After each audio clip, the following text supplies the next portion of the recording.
Good morning everyone. स्वागत है आप लोगों का हमारे यूट्यूब चैनल रिलायंस अकेडमी पर। लास्ट क्लास में हम लोगों ने स्टडी किया था दोस्तों बंगाल का विभाजन और उससे संबंधित जो स्वदेशी आंदोलन हो रहे थे, बंग आंदोलन हो रहे थे और बंगाल विभाजन की क्या प्रक्रिया थी, क्या इसका विरोध था, ये सभी चीज़ों को हमने स्टडी किया था। तो आज हम लोग पढ़ेंगे दोस्तों कांग्रेस, जिसका बनारस अधिवेशन, सूरत अधिवेशन और कलकत्ता अधिवेशन, जो कि हम मॉडर्न हिस्ट्री को कवर कर रहे हैं घटना चक्र 2023 की सीरीज़ को। और आपको बताते चलें कि ये UP PCS, MP PCS, UP RO और यूपीएससी एग्ज़ाम जो आपके आगामी होने वाली परीक्षा है मई में, उनके लिए बेहद ही इंपॉर्टेंट सीरीज़ ये चलाई जा रही है। और साथ ही साथ दृष्टि आईएएस और ध्येय आईएएस की टेस्ट सीरीज़ को भी चलाया जा रहा है। आप लोग उसे भी देखिए और प्लेलिस्ट में जाएंगे, आपको सभी सब्जेक्ट की लगभग घटना चक्र आपको मिल जाएगी और जिससे आप लोग अपनी तैयारी और भी बेहतर कर सकते हैं। तो शुरू करते हैं हम अपने आज के टॉपिक को, कांग्रेस और कांग्रेस के अधिवेशन, बनारस, कलकत्ता और सूरत अधिवेशन। गोपाल कृष्ण गोखले ने कांग्रेस के बनारस अधिवेशन 1905 की अध्यक्षता की थी। तो बनारस का अधिवेशन कब हुआ था? 1905 में। और अध्यक्षता किसने की थी? गोपाल कृष्ण गोखले ने। 1905 में ही इन्होंने भारत सेवक संघ जो समाज था, यानी कि सर्वेंट्स ऑफ इंडिया सोसाइटी की स्थापना की थी। और 1906 के कलकत्ता कांग्रेस अधिवेशन में अध्यक्ष पद को लेकर पार्टी में विभाजन होने की नौबत आ गई थी, लेकिन दादा भाई नौरोजी के अध्यक्ष बनने से संभावित जो विभाजन हो रहा था वो उस समय टल गया, क्योंकि जो उसी समय धीरे धीरे जो है कि कांग्रेस के अंदर एक गर्म दल भी तैयार हो रहा था, जो कि लाला लाजपत राय, विपिन चंद्र पाल और अरविंद घोष, ये सारे लोग जो है कि उसका नेतृत्व कर रहे थे। और ये लोग चाहते थे कि बाल गंगाधर तिलक को उसका जो है कि अध्यक्ष बना दिया जाए। लेकिन जो उदारवादी दल था वो चाहता था कि ये लोग अध्यक्ष न बने, कोई भी व्यक्ति बने, लेकिन उदारवादी होना चाहिए, उग्रवादी नहीं होना चाहिए। तो इस बात को लेकर मतभेद हो रहे थे। साथ ही साथ आगे देखते हैं तो राष्ट्रीय कांग्रेस अध्यक्ष जो थे, राष्ट्रीय कांग्रेस के कलकत्ता अधिवेशन में ही पहली बार दादा भाई नौरोजी ने स्वराज की मांग की थी। और कब की थी ये? 1906 में की थी। कांग्रेस द्वारा सेल्फ रूल संबंधी प्रस्ताव पर सर्वप्रथम 1905 में बनारस अधिवेशन में चर्चा हुई। सेल्फ रूल का मतलब हो गया स्वशासन के स्तर पर हम शासन करेंगे। वहीं 1906 में जो कलकत्ता के अधिवेशन में स्वराज का प्रस्ताव पारित कर लिया गया और इस प्रस्ताव के साथ स्वदेशी, बहिष्कार और राष्ट्रीय शिक्षा संबंधी प्रस्ताव भी पारित किए गए। दादा भाई नौरोजी को लोग श्रद्धा से भारत के वयोवृद्ध नेता, यानी कि grand old man of India के नाम से याद करते हैं। और 1892 ईस्वी में वे पहले भारतीय थे जो उदारवादी दल की ओर से फिन्सबरी से ब्रिटिश संसद के सदस्य भी चुने गए थे। यानी 1892 में उन्हें ब्रिटिश संसद का सदस्य भी चुना गया था। और वह भारतीय राष्ट्रीय कांग्रेस के 1886, 1893 और 1906 इन तीनों ही कार्यकाल में वो अध्यक्ष भी थे। और उन्होंने 1906 में ही क्या किया? उन्होंने 1906 में ही आपके जो स्वराज शब्द है, यानी स्वराज की बात भी इन्होंने सबसे पहले की थी और कांग्रेस ने इसको समर्थन भी दिया था। वहीं दादा भाई नौरोजी, आगे देखते हम लोग, दादा भाई नौरोजी जो साहब जो थे ये पारसी भी थे, ये भी ध्यान देना आपको, जो पहले भारतीय थे जो एल्फिंस्टन कॉलेज बम्बई में गणित और भौतिकी के प्रोफेसर नियुक्त किए गए थे। इन्होंने एक गुजराती पत्रिका राष्ट्र गोफ्तार या राष्ट्र गोफ्तार 1851 में शुरू की थी। ये ध्यान देने वाली बात है कि यहाँ से प्रश्न पूछ लेता है कि ये पत्रिका किसकी है या इस पत्रिका का प्रकाशन कब शुरू हुआ? तो 1851 में। और सी भाई चिंतामणि ने दादा भाई नौरोजी के विषय में कहा था कि भारत के सार्वजनिक जीवन को अनेक बुद्धिमान निस्वार्थ नेताओं ने सुशोभित किया है, परंतु हमारे युग में कोई भी दादा भाई नौरोजी जैसा नहीं था। दूसरी ओर गोखले ने कहा यदि मनुष्य में कहीं देवत्व है तो वह दादा भाई नौरोजी में। अब आप देख सकते हैं कितनी अच्छी अच्छी जो है कि उपमाएं इनको मिल रही हैं, यानी इनका बहुत सम्मान हुआ करता था, इनकी बातों का वजन हुआ करता था। इन्होंने जो कह दिया उसको शायद ही कोई नेता टालता था, तो यानी बहुत रेस्पेक्ट दी जाती थी इनको। और वहीं 1907 में सूरत में आयोजित कांग्रेस के 23वें वार्षिक अधिवेशन में उदारवादियों और उग्रवादियों में अध्यक्ष पद को लेकर कांग्रेस का विभाजन हो गया। तो याद रखना है कि कांग्रेस का कौन सा अधिवेशन था? वो 23वां अधिवेशन था, सूरत अधिवेशन 1907, जिसमें यहाँ पर विभाजन हो जाता है। और उग्रवादी जो चाहते थे वो लाला लाजपत राय को अध्यक्ष बनाना चाहते थे, जबकि उदारवादी रास बिहारी घोष को अध्यक्ष बनाना चाहते थे। तो अंततः रास बिहारी बिहारी घोष अध्यक्ष बनने में सफल हुए, क्योंकि यहाँ पे जब विभाजन हो गया तो जो उग्रवादी थे उन्होंने कांग्रेस के अधिवेशनों में भाग लेने से मना कर दिया और कांग्रेस के अधिवेशन को सामान्यतः छोड़ दिया और उन्होंने एक अपनी नई विचारधारा का प्रसार किया, जो उग्रवादी विचारधारा के नाम से या उग्रवादी रणनीति जो थी उसको लेके वो आगे बढ़े और कांग्रेस का साथ उन्होंने छोड़ दिया। जो आगे चल के हम लोग देखेंगे कि 1916 में जब लखनऊ अधिवेशन होगा तो वहाँ पे जो 1916 का अधिवेशन होगा उसमें मुस्लिम लीग और कांग्रेस के बीच में समझौता तो होगा ही होगा, साथ ही साथ उग्रवाद और उदारवाद के बीच में भी एक समझौता हो जाएगा। और उसी समय 1915 में फिरोज शाह मेहता की मृत्यु भी हो चुकी होगी, क्योंकि फिरोज शाह मेहता ऐसे उदारवादी व्यक्ति थे जो कभी नहीं चाहते थे कि उग्रवादी दोबारा कांग्रेस के सदस्य बने। तो जब तक फिरोज शाह मेहता की मृत्यु नहीं होती तब तक उदारवादी और उग्रवादियों का आपसी मिलन नहीं होता। अच्छा, एक बात और ध्यान रखनी है कि आप दो नाम सुनोगे, एक होते रास बिहारी घोष और एक होते रास बिहारी बोस। तो ध्यान दीजिएगा, जैसे नेताजी सुभाष चंद्र बोस क्रांतिकारी हो चुके थे, वैसे ही एक रास बिहारी बोस थे जिन्होंने बम फेंकने की योजना बनाई थी असेंबली में 1929 के आसपास, तो वो भी जो है कि रास बिहारी बोस थे, न कि घोष। तो यहाँ पे दोनों शब्दों को ध्यान देना है कि घोष अगर आएगा तो वो अध्यक्ष बनेंगे और वो उदारवादी थे। तो आइए अब इससे संबंधित कुछ प्रश्न हैं उनको देखते हैं। काफ़ी लंबा चौड़ा जो है कि प्रश्न दिया हुआ है। पहला प्रश्न है कि 18 वर्ष की आयु में स्नातक हुए, 20 वर्ष की आयु में प्रोफेसर हुए और 25 वर्ष की आयु में सार्वजनिक सभा और प्रांतीय सम्मेलन के मंत्री भी हुए, 29 वर्ष की आयु में राष्ट्रीय कांग्रेस के मंत्री, 31 वर्ष की आयु में महत्वपूर्ण रॉयल कमीशन के समक्ष अग्रणी प्रवाह, 34 वर्ष की आयु में प्रांतीय विधायक, 36 वर्ष की आयु में इंपीरियल विधायक, 39 वर्ष की आयु में भारतीय राष्ट्रीय कांग्रेस के अध्यक्ष, एक देशभक्त जिसे महात्मा गांधी ने स्वयं अपना गुरु माना था। इन शब्दों में एक जीवनीकार ने वर्णन किया है। किसके बारे में यहाँ पे बात की जा रही है? तो यहाँ पे आपको की पॉइंट्स मिल जाना चाहिए था कि महात्मा गांधी ने स्वयं अपना गुरु, तो महात्मा गांधी के जो राजनीतिक गुरु थे वो गोपाल कृष्ण गोखले थे, तो इसलिए सी ऑप्शन सही हो जाएगा आपका। और अगले प्रश्न को हम लोग देखते हैं।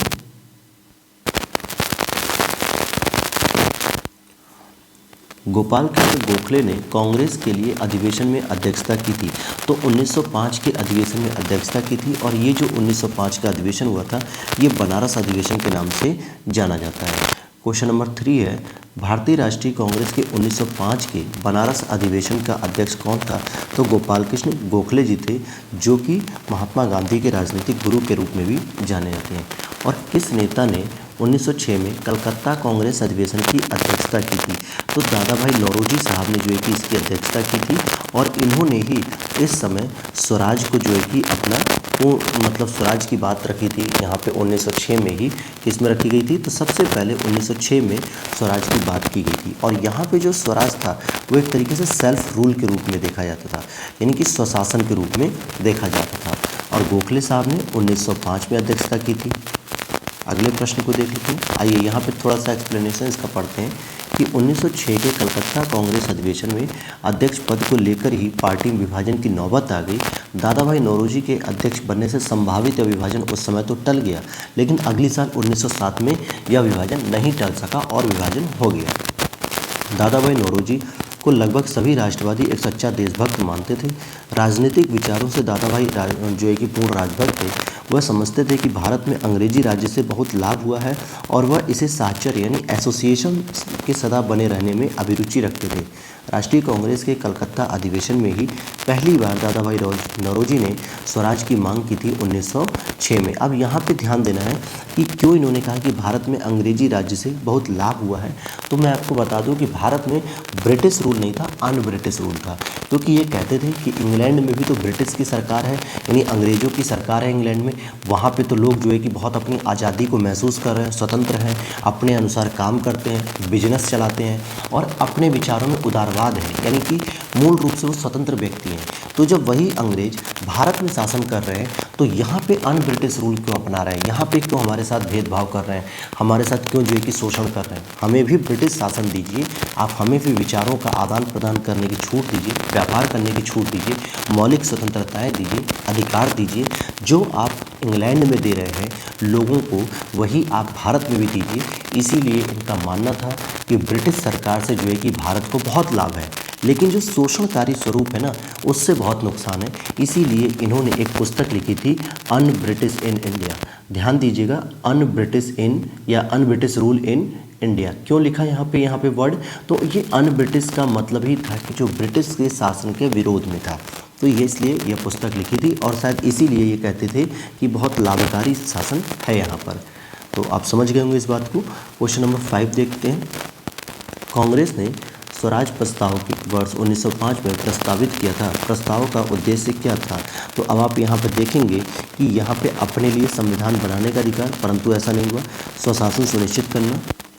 तो आप यहाँ पे देख सकते हैं स्टार क्यों बनाया गया दोस्तों, क्योंकि स्वराज की जो बात थी वो आपके 1906 के अधिवेशन कोलकाता में आती है और 1905 में जो था वो सबसे पहले स्वशासन की तो यहाँ बात आती है, यानी कि सेल्फ रूल की बात आती है कि हम लोग सेल्फ रूल करेंगे। तो इसीलिए ये प्रश्न ही यहाँ पे गलत है, इसलिए इसकी व्याख्या भी यहाँ पर मतलब जो आंसर है वो नहीं दिया गया है। यहाँ देखते हैं हम लोग क्या लिख रहा है कि जो कांग्रेस ने सेल्फ रूल यानी कि स्वशासन संबंधी प्रस्ताव पर सर्वप्रथम 1905 में बनारस अधिवेशन में चर्चा हुई और वहीं 1906 में कलकत्ता के अधिवेशन में स्वराज का प्रस्ताव पारित कर दिया गया और इस प्रस्ताव के साथ स्वदेशी बहिष्कार, राष्ट्रीय शिक्षा संबंधी प्रस्ताव भी किए गए थे।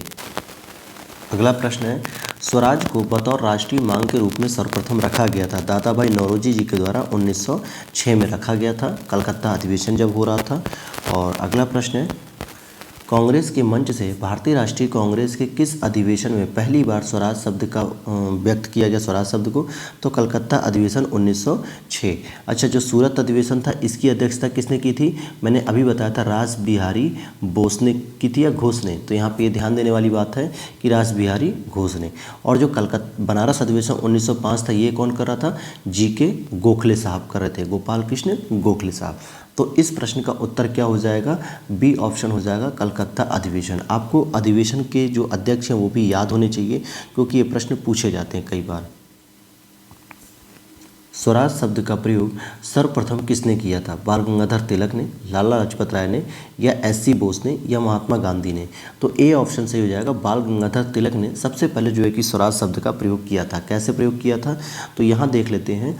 तिलक का तो एक स्टेटमेंट ही था कि स्वराज मेरा जन्मसिद्ध अधिकार है और मैं इसे लेकर रहूँगा। हालांकि स्वराज शब्द का सर्वप्रथम प्रयोग दयानंद सरस्वती ने किया था, किंतु दिए गए विकल्पों में तिलक ने पहली बार स्वराज शब्द की समर्थन किया, यानी कि स्वराज शब्द की मांग का समर्थन किया। प्रश्न संख्या 9 है, दादा भाई नौरोजी आमतौर पर किस नाम से पुकारे जाते थे? तो ग्रैंड मैन ओल्ड यानी कि grand old man of the India. और यह मुख्य रूप से पारसी धर्म के वो थे, पारसी धर्म के मतलब व्यक्ति थे और इन्हीं की एक सचिव थी जो आगे जाके आपने पढ़ा भी होगा, भीखाजी कामा, भीखाजी कामा। अगला प्रश्न है, भारत में ग्रैंड ओल्ड मैन की संज्ञा किसे दी जाती है? तो दादा भाई नौरोजी जी को दी जाती है। और क्वेश्चन नंबर 11 है, फिर से यहाँ पे सेम रिपीट है कि द ग्रैंड ओल्ड मैन, तो यह भी दादा भाई नौरोजी जी के लिए ही कहेगा। और यहाँ पर जो है कि प्रश्न संख्या 12 है, अच्छा प्रश्न है कि दादा भाई नौरोजी के विषय में सत्य नहीं है। कौन सा सत्य नहीं है? उन्होंने poverty and un British rule in India पुस्तक लिखी थी, बिल्कुल सही बात है। और यह जो पुस्तक थी ये 1901 में लिखी गई थी, ये ध्यान देने वाली बात है। उन्होंने गुजराती के प्रोफेसर के रूप में यूनिवर्सिटी कॉलेज ऑफ लंदन में कार्य किया था, यह भी सही है। उन्होंने बम्बई में महिला शिक्षा की नींव रखी थी, यह भी सही है। और वे ब्रिटिश पार्लियामेंट के सदस्य के रूप में अनुदारवादी, अनुदारवादी का मतलब हो गया कंजर्वेटिव पार्टी, कंजर्वेटिव पार्टी या दूसरी भाषा में कहें कि रूढ़िवादी पार्टी, रूढ़िवादी पार्टी के टिकट पर चुने गए थे। तो ऐसा बिल्कुल भी नहीं है क्योंकि वो अनुदारवादी नहीं बल्कि उदारवादी पार्टी से चुने गए थे, तो लिबरल पार्टी से थे वो। तो ये वाला स्टेटमेंट गलत है, इसीलिए जो इसका सही आंसर हो जाएगा इस प्रश्न का डी ऑप्शन हो जाएगा कि ये स्टेटमेंट गलत दी हुई है। और क्वेश्चन नंबर 13 देखेंगे हम लोग, दादा भाई नौरोजी के विषय में निम्नलिखित में से कौन सा एक कथन असत्य है? वह पहले भारतीय थे जो एल्फिंस्टन कॉलेज बम्बई में गणित एवं भौतिकी के प्रोफेसर नियुक्त हुए थे, ये स्टेटमेंट तो सही है। हम दूसरे स्टेटमेंट को देखते हैं, शायद वहाँ से पता चले कुछ आंसर। तो दूसरा दे रहा है, 1892 में उन्हें ब्रिटिश पार्लियामेंट का एक सदस्य के रूप में चिन्हित किया गया था या यूँ कहें कि निर्वाचित किया गया था, बिल्कुल सही बात है। और ये उदारवादी पार्टी से हुए थे। कौन सी पार्टी से चुने गए थे? उदारवादी पार्टी से, तो दूसरा भी सही है। उन्होंने गुजराती पत्रिका राष्ट्र गोफ्तार नाम का आरंभ किया था, यह भी सही है। उन्होंने 4 बार भारतीय राष्ट्रीय कांग्रेस की अध्यक्षता की थी। तो दोस्तों 4 बार नहीं की थी, उन्होंने केवल 3 बार की थी। और वो 3 बार कब कब की थी? तो पहली तो इन्होंने की थी 1886 में, और दूसरी जो की थी, ध्यान दीजिएगा कि दूसरी इन्होंने की थी 1893 में, और तीसरा इन्होंने 1906 में। ये 3 जो है कि अध्यक्षता इन्होंने की थी। आप यहाँ पे देख सकते हैं कि 1886 जो कलकत्ता अधिवेशन की अध्यक्षता की थी, 1893 और 1906 में भी इन्होंने कलकत्ता अधिवेशन की अध्यक्षता की थी, और ये 3 बार इन्होंने की थी। और वहीं अगर आप देखेंगे कि राष्ट्र गुफ्तार की शुरुआत जो है इन्होंने 1851 में मतलब इस पत्रिका की थी शुरुआत। और प्रश्न संख्या 14 देखते हैं। ब्रिटिश पार्लियामेंट में चुना जाने वाला प्रथम भारतीय कौन था? दादा भाई नौरोजी साहब पहले भारतीय थे। इसको यहाँ पे समझते हैं कि grand old man of India प्रथम भारतीय थे जो 1892 में उदारवादी दल की ओर से फिन्सबरी से ब्रिटिश संसद के सदस्य चुने गए थे। अपने लंदन प्रवास के दौरान दादा भाई नौरोजी ने अंग्रेजों को भारतीयों की समस्या से अवगत कराने के उद्देश्य से लंदन इंडियन सोसाइटी 1865 और ईस्ट इंडिया एसोसिएशन 1866 नामक संस्थाएं भी स्थापित की थी। यानी वहाँ पे अंग्रेजों को ये चाहते थे कि भारतीयों की समस्याओं से परिचित हो, और जो सदन है यानी कि संसद है वहाँ पर भी जो है कि भारतीयों के हितों की बात की जाए। और इसी को आधार बनाते हुए लंदन इंडियन सोसाइटी यानी लंदन इंडियन सोसाइटी 1865 और ईस्ट इंडियन सोसाइटी जो एसोसिएशन था 1866, इसको स्थापित किया गया था इनके द्वारा। अगला प्रश्न है, नरम दल और गरम दल के रूप में भारतीय राष्ट्रीय कांग्रेस विभाजन किस अधिवेशन में हुआ? तो सूरत अधिवेशन में हुआ। और यहाँ पे आरसी यानी कि जो रास बिहारी घोष, इन्होंने जो है कि इसकी अध्यक्षता की थी। आगे देख लेते हैं हम लोग। यहाँ पर लिखा हुआ है कि 1907 में सूरत में आयोजित जो 23वें वार्षिक अधिवेशन थे कांग्रेस की, जहाँ पे उग्रवादियों और उदारवादियों में अध्यक्ष पद को लेकर विभाजन हो गया। तो उग्रपंथी चाहते थे कि लाला लाजपत राय को अध्यक्ष बनाया जाए, जबकि उदारवादी चाहते थे कि जो अध्यक्ष है वो रास बिहारी घोष को बनाया जाए, और अंततः रास बिहारी घोष को ही अध्यक्ष बनाया गया।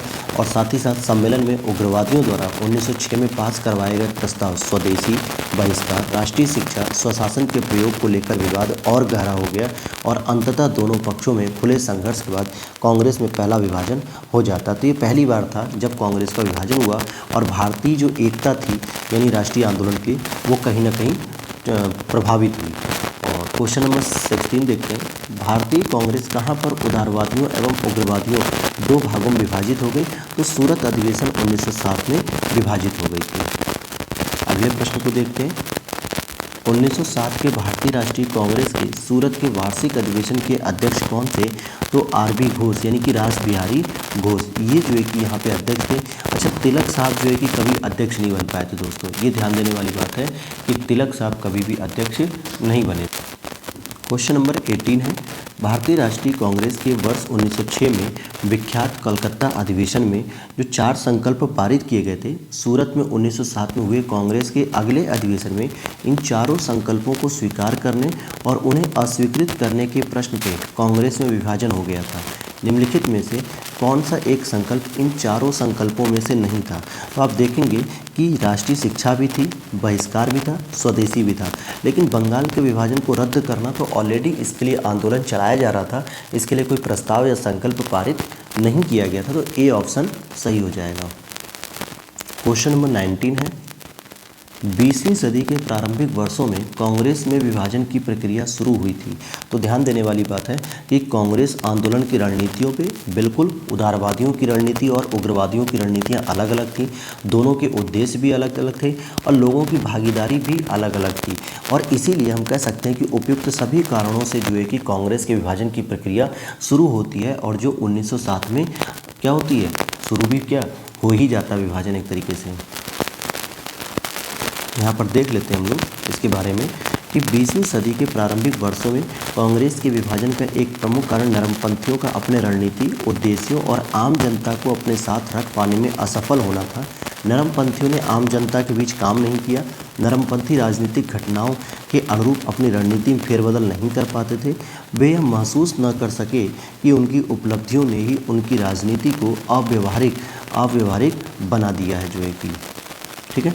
और नरमपंथी और गर्मपंथी के सोच और अनुमान पारस्परिक मतभेद के दृष्टिकोण और राष्ट्रवादी दृष्टिकोण दोनों से ही गलत थे।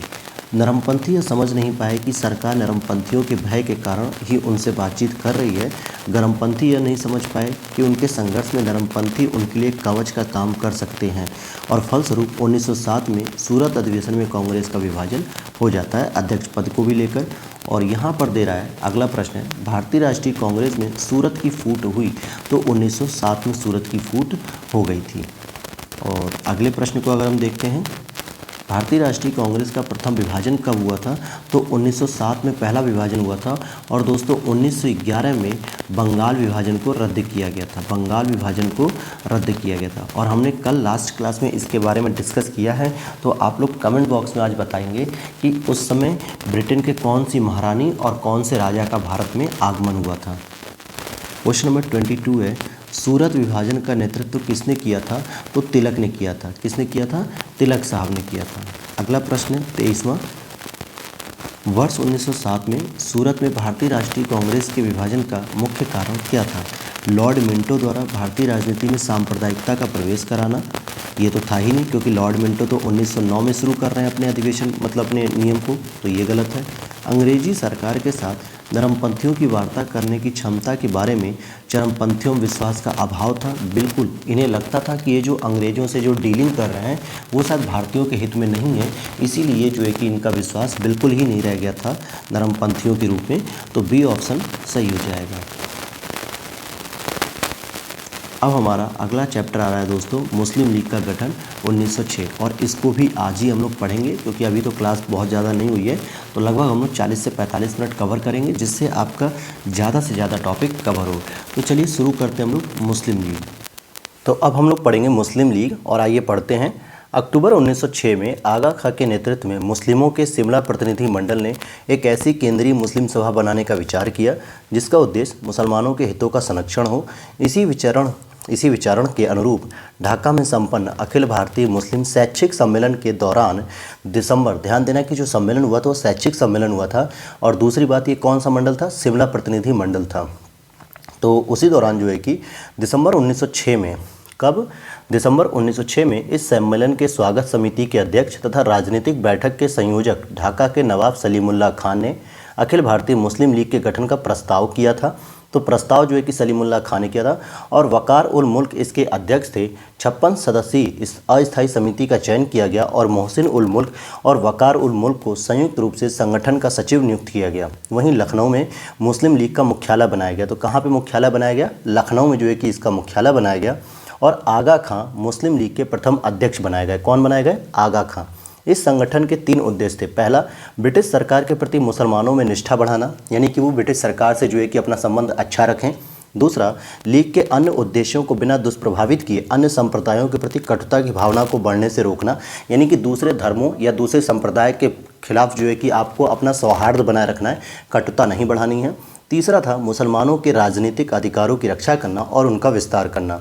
वर्ष 1907 में मुस्लिम लीग का वार्षिक अधिवेशन कराची में हुआ और 1908 में अमृतसर में हुआ। तो जब 1906 में इसका गठन हुआ, मुख्यालय इसका लखनऊ बना, तो पहला इसका जो अधिवेशन हुआ वो 1907 में कराची में और 1908 में अमृतसर में जो है कि इसका अधिवेशन हुआ। वहीं इसी अधिवेशन में मुसलमानों के लिए पृथक निर्वाचक मंडल की मांग की गई, किसमें, 1908 अमृतसर के, और जो इन्हें वर्ष 1909 में मार्ले मिंटो सुधारों के द्वारा प्रदान कर दिया गया। 1908 में लंदन में इसकी एक शाखा सैयद अमीर अली ने स्थापित की थी। तो ये बात ध्यान रखने वाली बात है कि सैयद अमीर ने लंदन में भी एक मुस्लिम लीग की स्थापना की थी। वहीं 1908 में अमृतसर में जो अधिवेशन हुआ तो उन्होंने मुसलमानों के लिए एक पृथक निर्वाचक मंडल की मांग की, जो 1909 में मार्ले मिंटो सुधार के अधिनियम में प्रदान किया गया। तो आइए इस पे बनने वाले जो MCQs हैं पहले हम उसे सॉल्व करेंगे। तो पहला प्रश्न आपका है कि किसने ऑल इंडिया मुस्लिम लीग की स्थापना की थी। तो नवाब सलीमुल्लाह खां साहब ने की थी। और यहाँ पे ये ध्यान देने वाली बात है कि आगा खां जो इसके थे वो इसके प्रथम अध्यक्ष थे। क्या थे दोस्तों, वो इसके प्रथम अध्यक्ष थे, न कि इसके संस्थापक। तो संस्थापक सदस्य में कौन आएगा, नवाब सलीमुल्लाह खां जी। अगले प्रश्न को देखते हैं हम लोग, क्वेश्चन नंबर 2 को। मुस्लिम लीग, अच्छा यहाँ पर देखिए दिया हुआ भी है पूरी डिटेल से, जो चीज़ अभी हम लोगों ने वहीं पढ़ी है।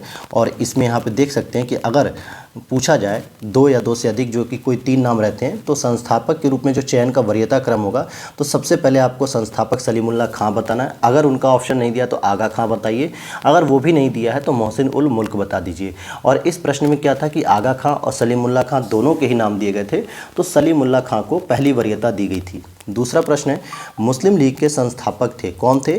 तो नवाब सलीमुल्लाह खां साहब थे। कौन? नवाब सलीमुल्लाह खां। अगले प्रश्न को देखें, क्वेश्चन नंबर 3 है, 1906 में मुस्लिम लीग की स्थापना की गई थी, कहाँ पे? ढाका में की गई थी, लेकिन इसका जो मुख्यालय बनाया गया था वो लखनऊ बनाया गया था। क्वेश्चन नंबर 4 है, अखिल भारतीय मुस्लिम लीग की स्थापना किस वर्ष में हुई थी? तो 1906 में ढाका में हुई थी। और नेक्स्ट प्रश्न भी सेम है, नहीं अलग है, मुस्लिम लीग का प्रथम अध्यक्ष किसे बनाया गया? तो ये आगा खां साहब को बनाया गया था। मुस्लिम लीग का पहला अध्यक्ष आगा खां साहब बने थे। और अगला प्रश्न है क्वेश्चन नंबर 6, 1907 में मुस्लिम लीग का वार्षिक अधिवेशन कहाँ हुआ था? तो ये जो पहला अधिवेशन था ये कराची में हुआ था, और जो दूसरा अधिवेशन था 1908 में अमृतसर में हुआ था। और यहीं पर इसी अधिवेशन में मुसलमानों के लिए एक पृथक निर्वाचक मंडल की मांग की गई थी। क्वेश्चन नंबर 9 है, मुस्लिम लीग ने अपना वार्षिक अधिवेशन नियमित रूप से प्रारंभ कब किया? तो यहाँ पे ई ऑप्शन हो जाएगा, क्योंकि जो नियमित रूप से इन्होंने शुरू किया था, देखिए 1906 में तो इनकी स्थापना हो रही है, कब? दिसंबर में, तो इस समय तो कोई अधिवेशन नहीं हुआ। लेकिन इन्होंने 1907 से शुरू किया था, जो कि पहला अधिवेशन इनका कहाँ हुआ था? कराची में हुआ था। और वहीं दूसरा 1908 में ये कहाँ पर हुआ था? तो ये अमृतसर में हुआ था, और जहाँ पर इन्होंने पृथक निर्वाचक मंडल की मांग की थी अंग्रेज़ों से, और जो आगे चल के 1909 के मार्ले मिंटो सुधार में प्रदान किया गया इनको। तो क्वेश्चन नंबर 8 देखते हैं हम लोग। लीग ने कांग्रेस के मुस्लिम जनता के साथ मिलकर उद्देश्य पूर्ति में लगाने के अधिकार को मानने से मना कर दिया, और वैसा अधिकार अकेली मुस्लिम लीग का ही था। यानी कहा जा रहा है कि लीग ने क्या कह दिया कि कांग्रेस के मुस्लिम जनता के साथ मिलकर उद्देश्य पूर्ति में लगाने के अधिकार को मानने से मना कर दिया कि नहीं, कांग्रेस जो है कि मुस्लिमों के हितों की हितैषी नहीं है, बल्कि मुस्लिम लीग है, और वैसा अधिकार केवल मुस्लिम लीग का ही था। तो यही स्टेटमेंट यहाँ पे पूछा जा रहा है। तो सी स्टेटमेंट हो जाएगा कि ए तो सही है लेकिन आर गलत है, कि केवल और केवल मुस्लिम लीग ही अकेली थी, ऐसा बात सही नहीं है। तो सी ऑप्शन करेक्ट हो जाएगा। यहाँ पे आप देख सकते हैं, जो लीग थी इसने कांग्रेस की मुस्लिम जनता के साथ मिलकर उद्देश्य पूर्ति में लगाने के अधिकार को मानने से तो इनकार कर दिया था, क्योंकि लीग अपने आप को मुसलमानों का प्रतिनिधित्व करने वाली एकमात्र संस्था मानती थी, किंतु यह अधिकार अकेली मुस्लिम लीग का ही था। यह स्टेटमेंट गलत है। ऐसी बहुत सारी संस्थाएं और बहुत सारे संगठन थे छोटे छोटे, जो बहुत सारे मुसलमानों के हितों के बारे में बात करते थे, तो केवल इसको ही मान लिया जाए ये सही नहीं है। और अगले प्रश्न को आते हैं, हम लोग देखते हैं भारतीय स्वाधीनता संघर्ष के बारे में। थोड़ा सा छोटा कर लेते हैं क्योंकि प्रश्न काफ़ी बड़ा है। भारतीय स्वाधीनता संघर्ष के बारे में निम्नलिखित में से कौन सा कथन सही नहीं है? हकीम अजमल खान राष्ट्रवादी और चरमपंथी अहरार आंदोलन शुरू करने वाले नेताओं में से थे, बिल्कुल सही बात है। भारतीय राष्ट्रीय कांग्रेस के संगठन के समय सर सैयद अहमद खान ने इसका विरोध किया था, बिल्कुल सही बात है। और इसी का विरोध करने के लिए इन्होंने 1888 में पैट्रियट करके एक संस्था थी जो कि इन्होंने बनाई थी, विरोध करने के लिए ही। आगे 1906 में गठित अखिल भारतीय मुस्लिम लीग ने बंगाल के विभाजन और अलग निर्वाचक समूह बनाए जाने का प्रबल विरोध किया था, बिल्कुल गलत है यह स्टेटमेंट, क्योंकि इन्होंने तो बंगाल विभाजन का समर्थन किया कि अब मुसलमानों का विकास ज़्यादा होगा, ज़्यादा उनके हित सुरक्षित होंगे। साथ ही साथ 1908 के अमृतसर अधिवेशन में इन्होंने पृथक निर्वाचक मंडल की मांग भी की, जो 1909 में पूरा हो गया। तो यहाँ पर जो स्टेटमेंट कह रहा है कि कौन सा गलत है, तो सी वाला गलत है, क्योंकि ये स्टेटमेंट गलत लिखा गया है। क्वेश्चन नंबर हम लोग 10 देखते हैं। 1906 में मिंटो से शिमला में मिले मुसलमानों के शिष्टमंडल ने क्या प्रार्थना की थी?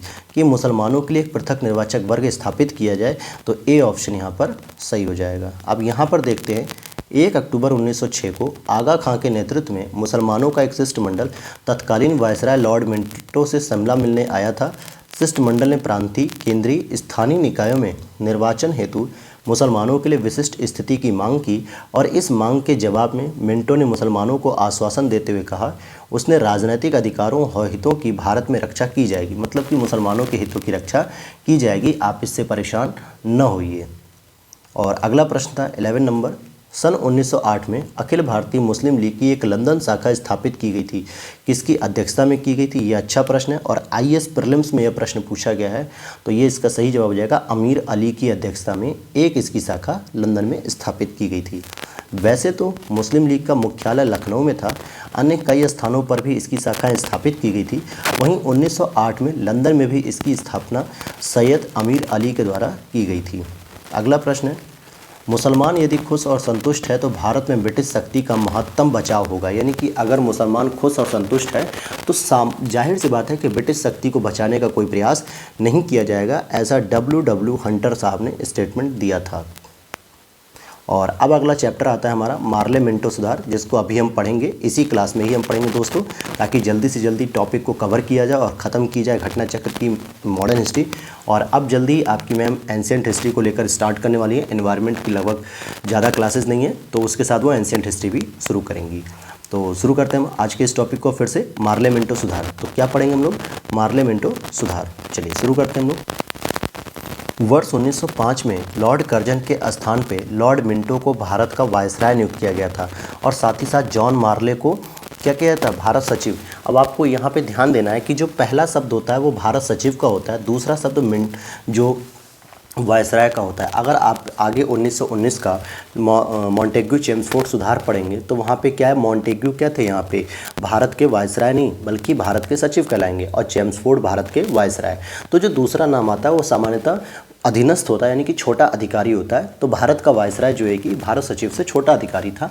तो आपको ऐसे भी याद करने का एक तरीका ये पता रहना चाहिए। और आगे इनके द्वारा किए गए सुधारों को हम मार्ले मिंटो सुधार के नाम से जानते हैं। ब्रिटिश संसद द्वारा पारित संवैधानिक सुधार, जिन्हें औपचारिक रूप से भारतीय परिषद अधिनियम 1909 कहा गया, सामान्यतः मार्ले मिंटो सुधारों के नाम से प्रसिद्ध है। भारतीय परिषद अधिनियम 1909 मार्ले मिंटो सुधार का सबसे बड़ा दोष क्या था? सांप्रदायिक प्रतिनिधित्व प्रणाली के तहत मुसलमानों के लिए पृथक निर्वाचक मंडल की व्यवस्था। तो सबसे इम्पॉर्टेंट जो बात थी कि पृथक निर्वाचक मंडल की जो व्यवस्था की गई थी, यही सबसे बड़ा इसका दोष था। इस व्यवस्था के अंतर्गत परिषदों में मुसलमान सदस्यों का निर्वाचन सामान्य निर्वाचक मंडल द्वारा नहीं होगा, अपितु केवल मुसलमानों के लिए गठित पृथक निर्वाचक मंडल द्वारा ही किया जाता था। यानी मुसलमान कैंडिडेट को केवल मुसलमान के ही वोटर चुनेंगे, बाकी और कोई कैंडिडेट नहीं चुन सकते। वस्तुतः इसका आशय यह था कि मुसलमान संप्रदाय को भारतीय राज्य से पूर्णतः पृथक वर्ग के रूप में स्वीकार किया गया, और इस व्यवस्था ने भारतीय राजनीति में बहुत बड़ी समस्या उत्पन्न कर दी। जो सदियों से बनाई राष्ट्रीय एकता थी वो एक ही चोट में समाप्त कर दिया गया। यानी कि जो हमारे आदिकालीन समाज में अगर आप देखोगे, हिंदू मुस्लिम समाज, इवन कि अकबर, अलाउद्दीन खिलजी, बलबन और औरंगजेब, शाहजहाँ, जितना मुगल काल पीरियड था या उससे पहले भी एंशिएंट पीरियड में भारतीय मुसलमान यहाँ पर थे, तो उन सबके बीच में एक बहुत ही गठजोड़ और बहुत ही मजबूत एकता थी, जो एक ही बार में 1909 में निर्वाचन अधिनियम जो कि लाया गया मार्ले मिंटो सुधार, और जिससे इसको तोड़ दिया गया, इस एकता को ही समाप्त कर दिया गया। तो आगे हम लोग देखेंगे, गांधी जी ने कहा कि मार्ले मिंटो जो सुधार था, यानी 1919 का इंडियन काउंसिल एक्ट, इसने हमारा सर्वनाश कर दिया, यानी कि हमारी सभी एकता को समाप्त कर दिया और हमारा पूरी तरीके से विनाश कर दिया एक तरीके से। तो अब आइए इस पर हम पहला प्रश्न देखते हैं। मार्ले मिंटो सुधार बिल किस वर्ष में पारित किया गया? तो 1909 में पारित किया गया था दोस्तों। यहाँ पर आप देख सकते हैं कि लॉर्ड कर्जन के स्थान पर जब मिंटो को भारत का वायसराय नियुक्त किया गया 1905 में, और जॉन मार्ले पहले से ही भारत के सचिव थे, तो इनके द्वारा किए गए सुधारों को यह मार्ले मिंटो सुधार के नाम से जानते हैं। और ब्रिटिश संसद द्वारा संवैधानिक सुधार, जिन्हें औपचारिक रूप से भारतीय परिषद अधिनियम 1909 कहा गया, सामान्यतः मार्ले मिंटो सुधार के नाम से फेमस था। अगला प्रश्न है, 1909 के इंडियन काउंसिल एक्ट में किस बात की व्यवस्था की गई थी? तो सांप्रदायिक प्रतिनिधित्व की बात की गई थी। और ये जो द्वैत शासन प्रणाली आप देख रहे हैं, ये 1919 में आएगी। कब आएगी? 1919 के मॉन्टेग्यू चेम्सफोर्ड सुधार में। और ये जो संघीय व्यवस्था, प्रांतीय व्यवस्था थी, ये आपके 1935 के अधिनियम में आती है। ये दोनों ही बातें 1935 के अधिनियम में आएंगी। अब यहाँ पर हम देखते हैं क्वेश्चन नंबर 3, राष्ट्रीय आंदोलन की अवधि में जिस घटना में मतभेद के बीज थे और वह जिसने अंततः देश का विभाजन कराया था, वह क्या थी? विधानसभाओं में मुसलमानों के लिए पृथक निर्वाचक क्षेत्रों और स्थानों का आरक्षण होना। क्वेश्चन नंबर 4 देखेंगे हम लोग। यहाँ पर तो क्वेश्चन नंबर 4 नहीं है। अब हमारा नेक्स्ट टॉपिक शुरू हो रहा है, दिल्ली दरबार और राजधानी परिवर्तन।